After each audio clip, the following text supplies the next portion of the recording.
sob a vossa proteção, recorremos, Santa Mãe de Deus.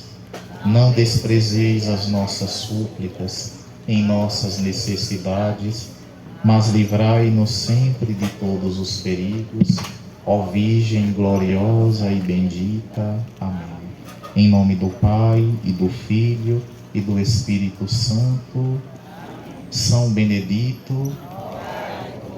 Amados irmãos e filhos em Cristo, com grande alegria nós celebramos solenemente, em honra ao nosso querido copadroeiro, São Benedito, dentro do terceiro domingo do tempo ordinário, conhecido como tempo comum.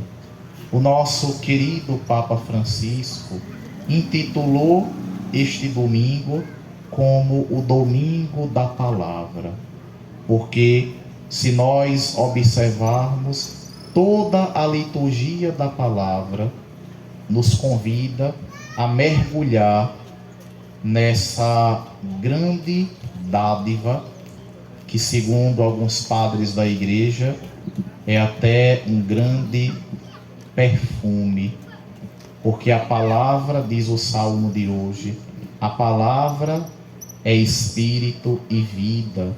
Os preceitos do Senhor são precisos, alegria ao coração. O mandamento do Senhor é brilhante, para os olhos é uma luz. Quando nós entramos na primeira leitura e no Evangelho, nós podemos perceber realidades em comum.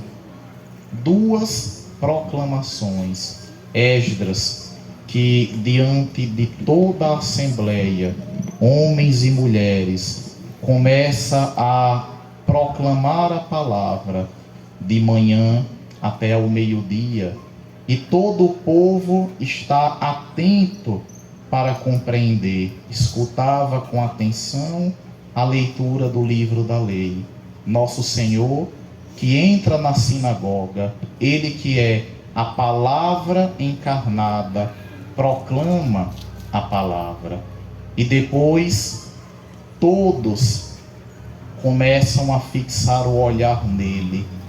E ele diz: hoje se cumpriu esta passagem da Escritura que acabastes de ouvir.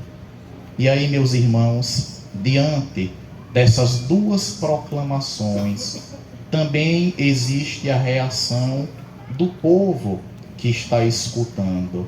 Na primeira leitura, o povo está atento e o povo começa a chorar.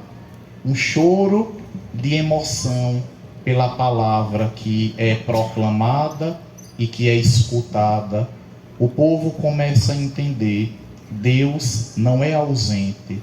Na sua palavra, Deus nos fala. Na sua palavra, Deus acalma o nosso coração. Na sua palavra, Deus nos enche de esperança.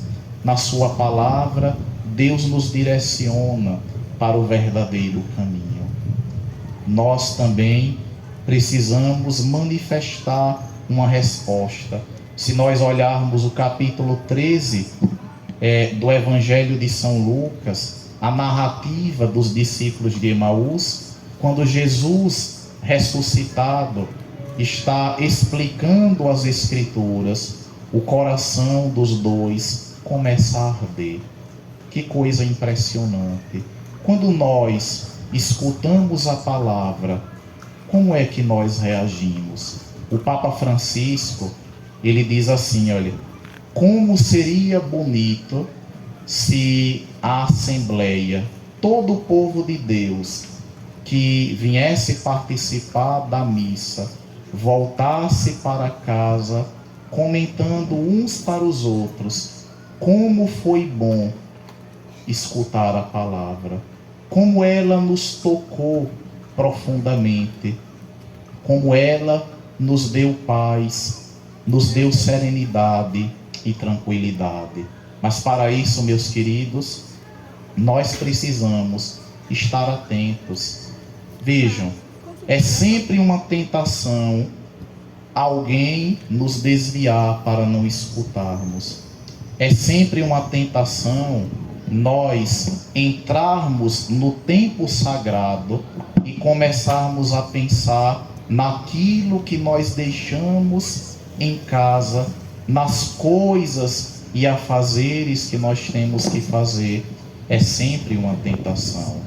E quando isso acontece, nós, ao mesmo tempo, nós não crescemos espiritualmente. Por quê?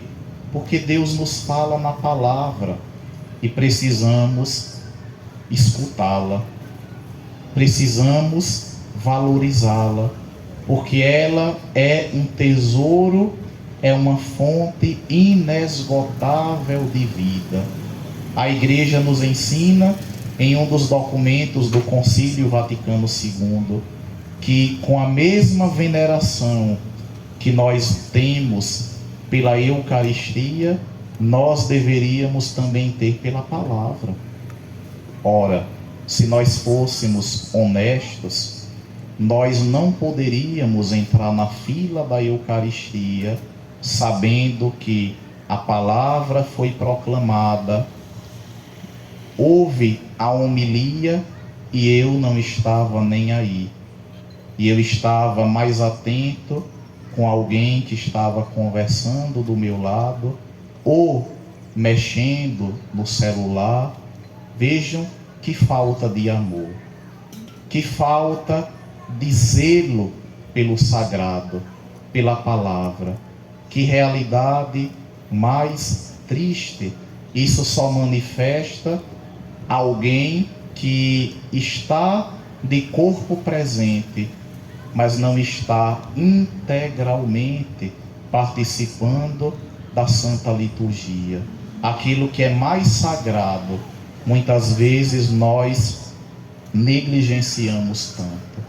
Então, meus irmãos, se nós fôssemos honestos, ao não prestar atenção à palavra, não deveríamos entrar na fila da Eucaristia.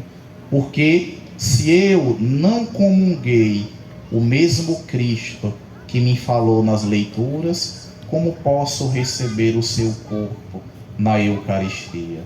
Cuidado, porque às vezes a gente acha que quem não pode comungar é somente quem está em pecado grave.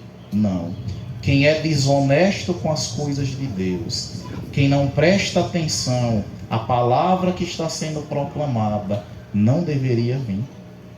É até pior, sabia? Porque você recebeu muito e faz pouco caso. Você recebeu um tesouro e enterrou este tesouro. Que a palavra esteja sempre em nossa boca e em nosso coração, para que também nós possamos fazer como este povo na sinagoga, fixarmos o nosso olhar naquele que é a palavra viva e eficaz, a palavra eterna, vinda do Pai, para nos dar a salvação. Glória ao Pai, e ao Filho, e ao Espírito Santo.